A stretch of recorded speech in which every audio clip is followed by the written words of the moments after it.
You will hear a radio announcer giving details of the evening's broadcast programmes. First, you have some time to look at questions 1 to 5.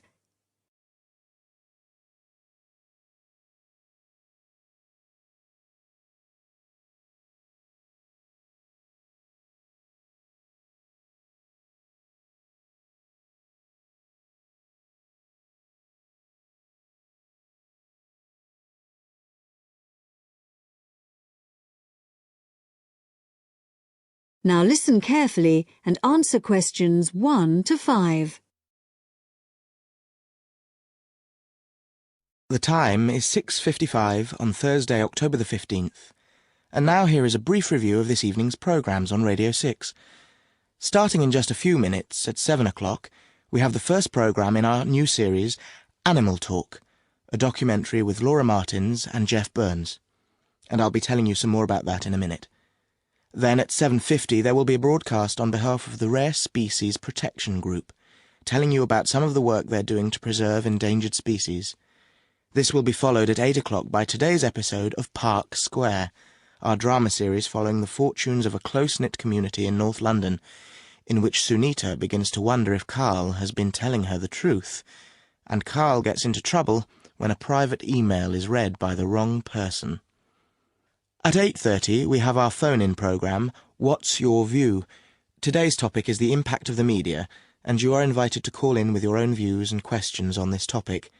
If you have a question for the panel, the number to call is 0207 815 422. This will be followed at 9 o'clock by news and weather, and then at the new time of 9:20 we have our Book of the Week, read by Graham Stanish. This week's book is a collection of Rudyard Kipling's Just So stories, which the author wrote for his children at the beginning of the 20th century, and which are now enjoyed by children and adults alike. This evening's story, entitled How the First Letter Was Written, is an imaginary account of the events that led to the invention of writing, involving a young girl called Taffy, and a series of misunderstandings that arise when Taffy sends the first written message in the history of the world.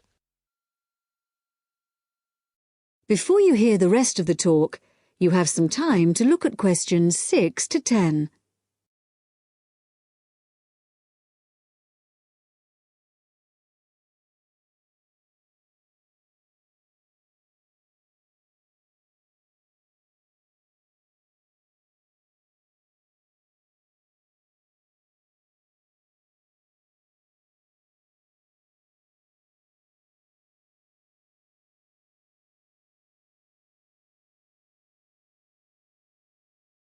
Now listen and answer questions 6 to 10.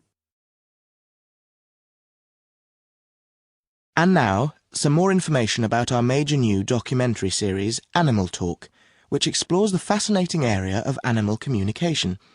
Tonight's programme compares the communication systems used by two of the world's largest creatures, the killer whale and the elephant. Although these might seem like very different creatures, in fact there are a lot of similarities between them. They're both mammals, they both live in groups, and the social bonds they form are extremely strong. For example, when a new elephant is born, the others in the group will all gather round to greet it. They also live for a long time, like humans, and their brains are very large, which means that there may be room for something in there that allows them to process some type of language. In the programme, Laura Martins, who has spent many years studying the communication systems of whales, describes how although whales do have very good sight, like humans they mostly use sound to communicate. In the case of whales, this is because this travels well in water, where visibility may be limited. In the programme, you'll hear underwater recordings of the whale calls, but what we don't know yet is whether the whales are talking to one another, or whether the sounds are just to allow them to identify one another. Also speaking on the programme is Dr. Jeff Burns, who has made a special study of elephant communication. Elephants use all their senses to communicate, but as Dr. Jeff Burns explains, one way we are only just beginning to find out about is what has been referred to as silent singing. Sounds produced by elephants which are too low for humans to hear, but can be heard by other elephants. And did you know that another way in which elephants can hear is with their feet? So, when one elephant stamps on the ground, maybe to warn about danger, the sound travels through the ground, and another elephant up to 30 kilometres away may pick it up. To find out more about exactly how they do this, stay tuned to Radio 6 for Animal Talk.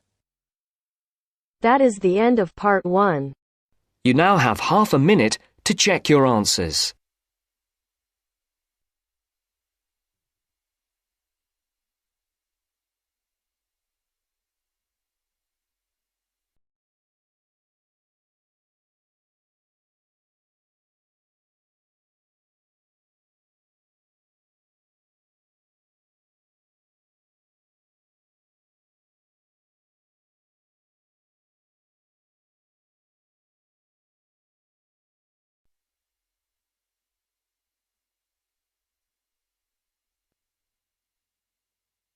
Now turns to part 2.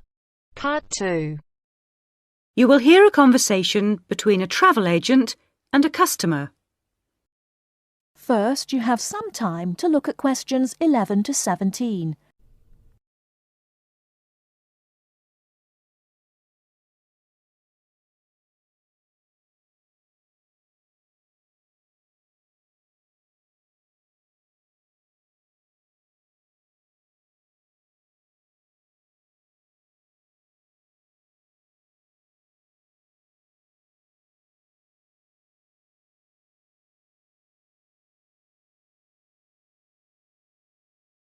Now, listen carefully and answer questions 11 to 17. Good morning. Can I help you? Yes, I'd like to get some information about trips to New Zealand. Certainly. Take a seat and I'll be right with you. Thanks. Now, where would you like to go in New Zealand? Well, I was hoping to do a bit of travelling around, actually. There are a few things I'd like to see and do before I go back home. Right. One thing I really want to do is go to Christchurch. I have relatives living there that I can stay with, my mother's cousin, and I've heard it's a nice place. Yes, it's a lovely city. And staying with relatives will help with the budget, of course. The budget? It will save you some money. Oh, right. Well, I'm not too worried about that. I've saved quite a bit of money working in Australia. Oh, that's nice. Good for you. Well, you know that New Zealand consists of 2 main islands, the North Island and the South Island, and Christchurch is on the South Island. Is it? I was never very good at geography at school. Do you have a map I could look at? Sure.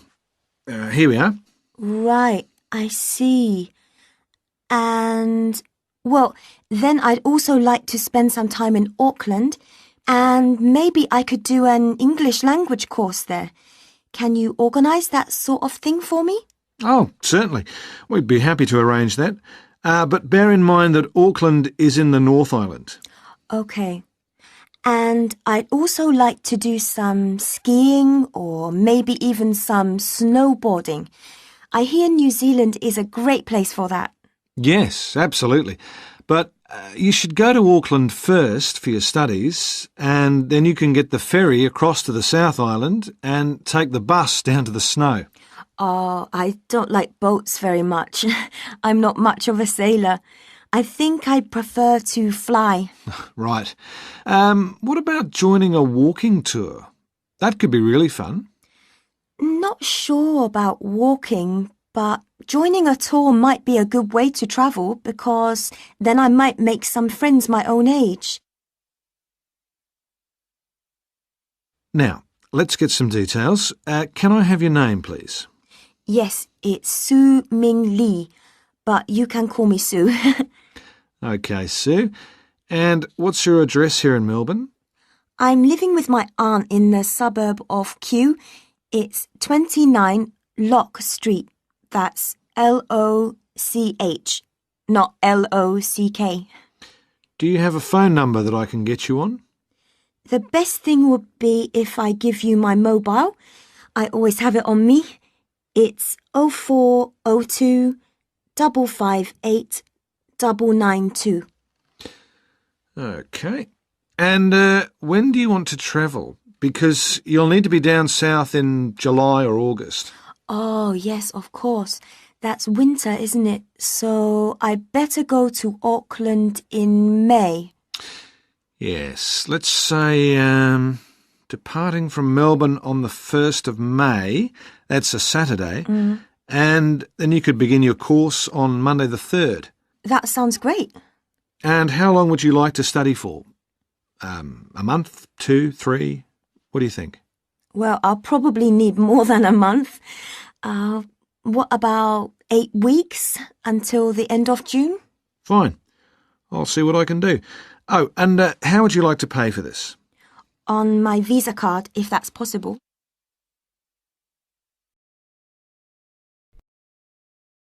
Before you hear the rest of the talk, you have some time to look at questions 18 to 20.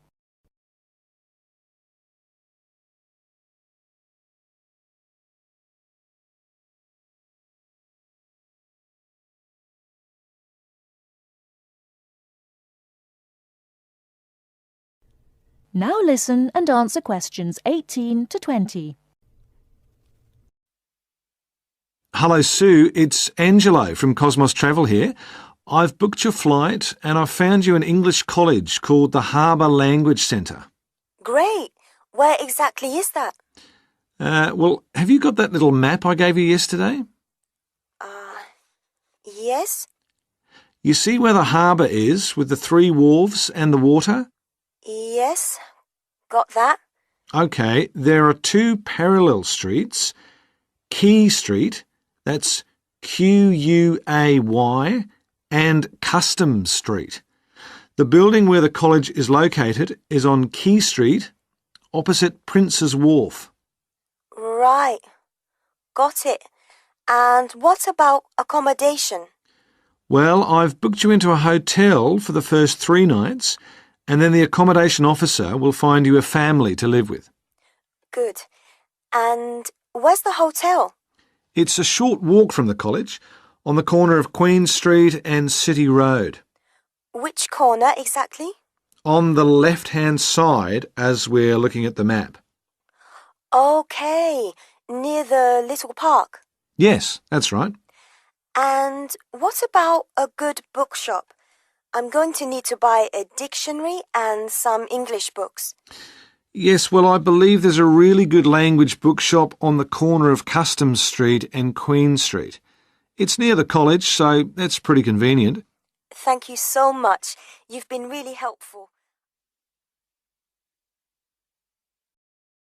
That is the end of part 2.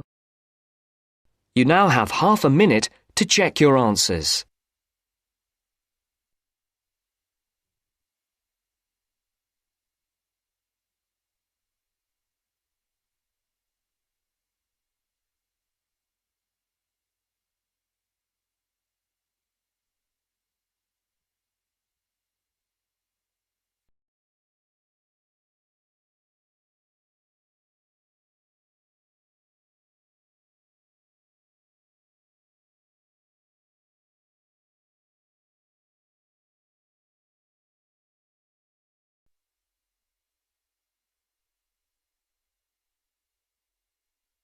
Now turns to part 3.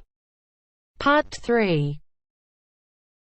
You will hear a woman called Phoebe, who is training to be a teacher, talking to her tutor called Tony about research she has done in a school. First, you have some time to look at questions 21 to 25.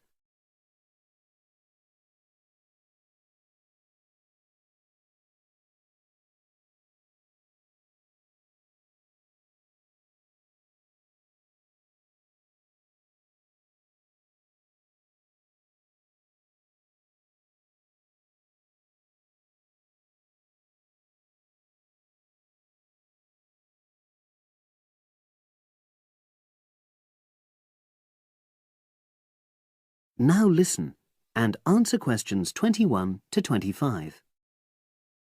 So, how did you get on with your school-based research, Phoebe? Well, it was exhausting, but really valuable. Good. What was the specific focus you chose? My title is Attitudes Towards Study Among 11 to 12-year-old Pupils. Right, and what made you choose that focus? Well, that's a bit difficult. Lots of my classmates decided on their focus really early on, mainly on the basis of what they thought would help in their future career, in their first year's teaching. So that's what helped you decide? Actually, it was that I came across a book written by experienced teachers on student attitudes, and that motivated me to go for the topic. OK. So what were your research questions or issues? Well, I wanted to look at the ways students responded to different teachers, particularly focusing on whether very strict teachers made teenagers less motivated. And from your research, did you find that was true? No, not from what I saw, from my 5 days observation, talking to people and so forth. OK. We'll talk about the actual research methods in a moment, but before that, can you briefly summarise what your most striking findings are? Well, what really amazed me was the significant gender differences. I didn't set out to focus on that, but I found that boys were much more positive about being at school. Girls were more impatient. They talked a lot about wanting to grow up and leave school. Very interesting. Yeah, it is. From doing the research, it was clear to me that you might start out to focus on one thing, but you pick up lots of unexpected insights. Right. Did you get any insights into teaching? Yes, certainly. I was doing a lot of observations of the way kids with very different abilities collaborate on certain tasks, help each other. And I began to realise that the lessons were developing in really unexpected ways. So what conclusion do you draw from that? Well, I know it's necessary for teachers to prepare lessons carefully, but it's great if they also allow lessons to go their own ways. Good point. Now, I'm really pleased to see you doing this. Analysing and drawing conclusions based on data. But surely this isn't proper data. Because it's derived from such small-scale research. Well, as long as you don't make grand claims for your findings, this data is entirely valid. I like the way you're already stepping back from the experience and thinking about what you've learned about research.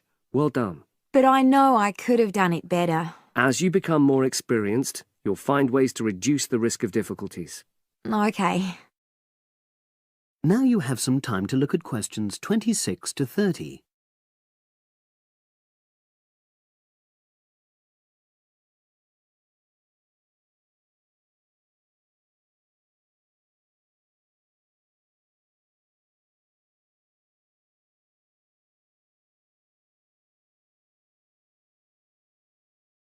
Now listen and answer questions 26 to 30.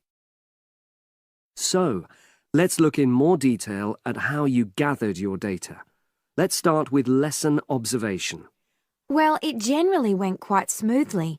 I chose my focus and designed my checklist. Then teachers allowed me into their classes without any problems, which surprised me.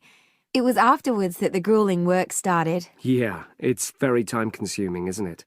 Making sense of analysing your observation notes. Absolutely.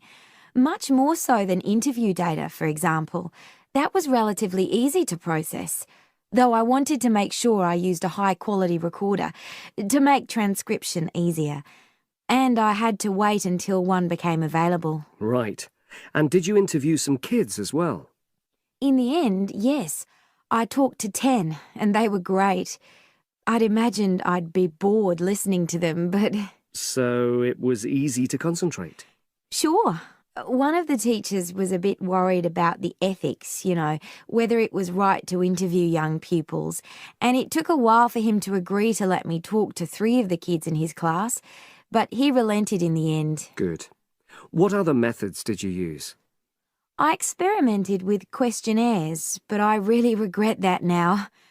I decided to share the work with another student, but we had such different agendas it ended up taking twice as long. That's a shame.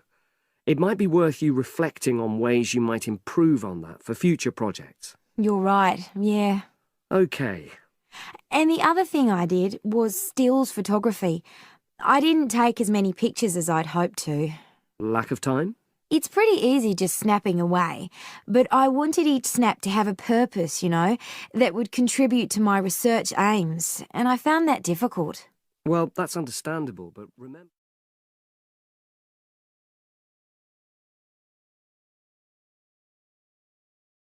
That is the end of part 3. You now have half a minute to check your answers.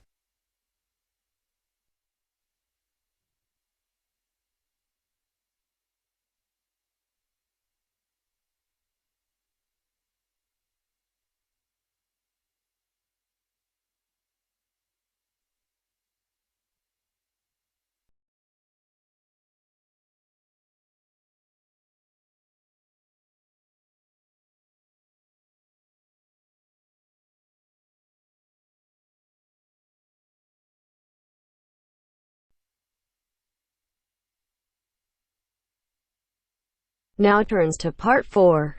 Part 4. Listen to the continuation of the lecture about the human brain. Look at the diagram before you listen.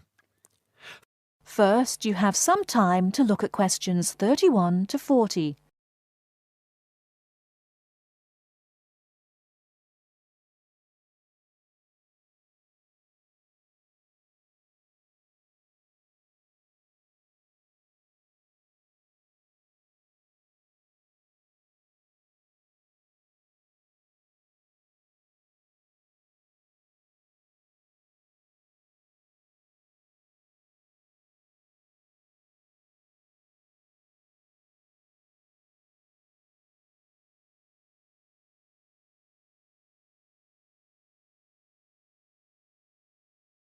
Now listen carefully and answer questions 31 to 40. OK, we have looked at the top view of the brain and seen how it is divided into lobes. Now we are going to look at a more complex diagram of the centre of the brain. I will briefly go through some of the important parts that make up the brain and then talk more about what each does. First of all, you can see that by far the largest part of the brain is the cerebrum, and it is made up of the 3 lobes we have already talked about. The lobe below, coloured yellow on the diagram here, is the cerebellum. Right in the centre of the brain here is the thalamus. The hypothalamus is part of it, but it has a slightly different function. Now here, running down from the centre of the brain, is the brain stem. It is made up of the midbrain, the pons, and the medulla oblongata, and is connected to the spinal cord, which you can see here at the bottom of the diagram. Now, finally, this little gland just to the left of the midbrain, it looks like a little tail, is the pituitary gland. OK, let's go back and say something about the function of the various parts of the brain. The cerebrum, the largest part, as we have said, has 2 halves or hemispheres. I will talk more about the difference between the 2 hemispheres later. The cerebrum is the part of the brain that is really our intelligence. It controls voluntary movement, that is, movement that we are in control of, speaking, for example. But it is also responsible for our emotional thinking and memory. The cerebellum is responsible for fine movement and coordination. It helps us with balance, for example, and to understand where we are in relation to space around us. The thalamus, here in the centre, processes what we feel with our body, touch and temperature, for example, and controls how we react to those senses. The hypothalamus has a similar function, but regulates bodily needs, such as hunger and thirst, and tells us when we need sleep. Now, at the top of the brain stem is the midbrain. This is a sort of switchboard, a very complex switchboard. It sends messages which help the brain communicate with other parts of the nervous system. The pons, in the middle of the brain stem here, sends messages from the cerebrum to the cerebellum and spinal cord. The medulla oblongata is here just above the spinal cord. It regulates essential bodily functions, like breathing and the rate of our heartbeat. The spinal cord is part of the central nervous system and runs down inside the spinal column. It connects the brain to nerves that go to the rest of the body. Now, the pituitary gland, this little gland, has a hugely important function. It releases hormones to the body that regulate all sorts of things. How quickly we grow, and the size we grow to, the rate at which we age. It also regulates whether we have a slow or fast metabolism and how we relate to stress. Now I am going to show you a model of the human brain, and I want you to identify... That is the end of part 4. You now have half a minute to check your answers.